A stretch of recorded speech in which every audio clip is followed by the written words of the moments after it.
তারেক রহমানের নিরাপত্তায় বিএনপির চাহিদা মতো সরকার সব ধরনের ব্যবস্থা গ্রহণ করছে বলে জানিয়েছেন প্রধান উপদেষ্টা প্রেস সচিব শফিকুল আলম।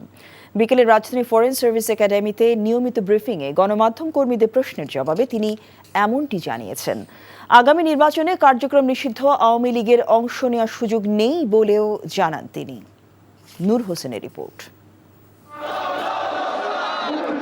১৭ বছর পর দেশে ফিরছেন বিএনপির ভারপ্রাপ্ত চেয়ারম্যান তারেক রহমান।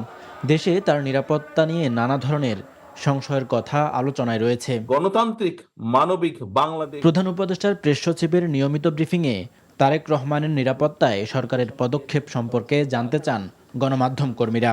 তার বাংলাদেশে প্রত্যাবর্তনকে স্বাগত জানাই এবং তার যে প্রয়োজনীয় যে সিকিউরিটি সেটার বিষয়ে আমাদের সাথে তার পার্টির আলাপ হচ্ছে।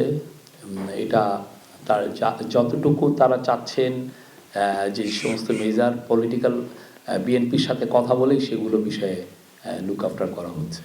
অন্তর্ভুক্তিমূলক রাজনীতি ও রাজনৈতিক দল নিষিদ্ধের নিন্দা জানিয়ে মার্কিন আইন প্রণেতারা প্রধান উপদেষ্টাকে চিঠি পাঠিয়েছেন। এমন খবরের বিষয়ে দৃষ্টি আকর্ষণ করা হলে শফিকুল আলম বলেন, এ বিষয়ে তিনি অবহিত নন।